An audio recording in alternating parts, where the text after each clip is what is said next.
So the second method that I'm going to show you, I don't really like as much, but I know some people really just see it better this way. So I'm going to show it to you. I'm going to call it chunking just because I really don't know if it has a name, but we're going to go with it. So we're going to work with 28xy minus 7k minus 49x plus 4ky. Now the reason I don't really like this technique all that much is that you have to reorder the terms. So you have to find two of the terms that have numbers and variables in common. For example, 28xy and 4ky have both a number and a variable in common. And so what I'm going to do is I'm going to reorder these terms. So I'm going to put the 28xy first and the plus 4ky second. And then I need to look at the other two that I have left. Now, these only have numbers in common, which sometimes is okay and sometimes is not. I'm going to go with it, and I'm just going to rewrite these, and I'm going to put the x term first, and then the k term last. And the only reason I'm doing that is because I'm thinking of the order in terms of 28 is larger than 4, so I'm going to put 49 because that's larger than 7 in that order. And so the method of chunking, what it does is it says, now that I've reordered, I'm going to take these two at a time. And so I'm almost going to forget about those two for a minute. And I'm going to look at these two terms and factor out what they have in common. So they both have a 4, and they both have a y. I'm going to start my parentheses and write what they have left. So the remaining factors in the first term are 7 and x, and the remaining factors in this other term are just a 1 and a k. Okay. So you know you're done with this part of the factoring if there's nothing in common inside the parentheses. You've taken all the common factors out. Right, so I've worked on the first two, and now I'm going to work on the second two. So I'm chunking it two at a time. So now I need to take out any numbers, any variables that these two terms have in common. And they're both negative, and so I'm going to take out the negative 7. No variables in common. And when I start my parenthesis, negative 7 times positive 7 gives me negative 49 with an x. And then negative 7 times a positive 1 with the k gives me negative 7k. And so what happens is this is the first step in my factoring. I have actually looked and removed the common factors, but now I need to do it again because this is one whole term. It's the product of 4y and a binomial. And this side right here is also the product of negative 7 and a binomial. And as long as the binomials are the same, as long as what is inside these parentheses is identical, I can keep going.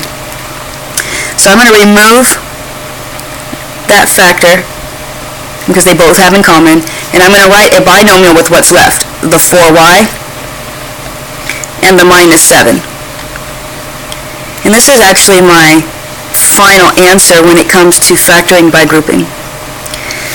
And again, this one is a little bit more difficult, I think, to figure out because you have a lot more factoring and it's a lot, you have to think about it a little bit more. But I'm going to show you another example, just in case you like it.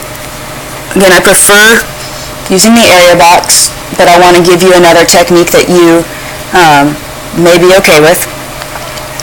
So let's look at another. I'm going to try, let's see. Let's do one that only has a couple variables in it. So 42AB minus a 25B, and then I have a minus 35A plus 30B squared. So two variables again. All right, let's just kind of look at this and see if I need to reorder anything. If I look at it, these two have numbers in common and they have variables. These two also have numbers, so I'm going to kind of think about, let me just see if I don't have to reorder this at all. And it is possible I have to reorder. I just don't know. I'm going to try it without. Right. So I'm going to take these two at a time. And again, when we do this, we almost forget about two of them and just focus on the first two. Right.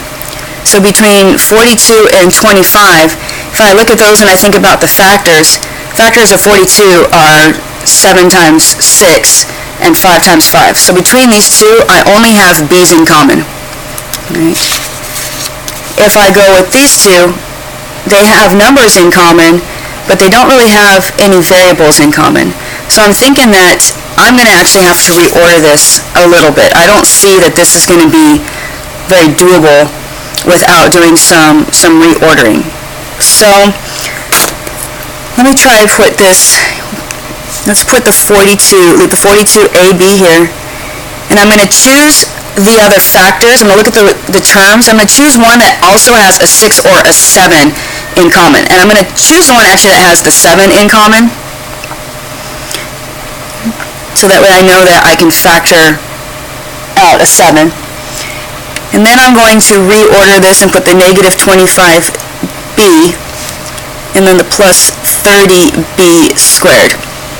And now I didn't really think about it like I did last time. I might have needed to flip-flop those two and put the larger number in front, but we'll see. Let's just go with it, see what happens. Okay, so again, let's try this again. So between 42 and 35, now they both have a 7 and an a in common. And if I write what they have left, this is going to give me a 6 times b. And again, multiply these two together and be sure that that is that term. Minus 7 times 5 gives me a 35a. And now I'm going to move over to the other two. Now between these two, I need to be able to factor out a factor that will make a binomial that is identical to this binomial. So I'm going to try by first factoring out a positive number instead of a negative. Right? So if I factor out a positive, I'm going to factor out a positive 5, because they both have a 5 in common, and a b. And so I need to write what I have left. So 5 times negative 5 gives me 25 with the b, and then plus 6b. Right. Now, it doesn't look like it's the same, but it really is.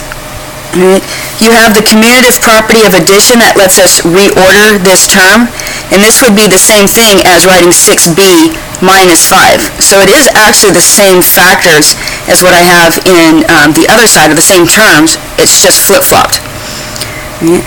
So I'm going to rewrite that binomial, the 6b minus 5, since that is actually in common, and the 7a plus 5b. And that's my factoring. So again, you can choose whichever technique you like. It doesn't matter. I find this technique a little bit more difficult, but it's completely your choice.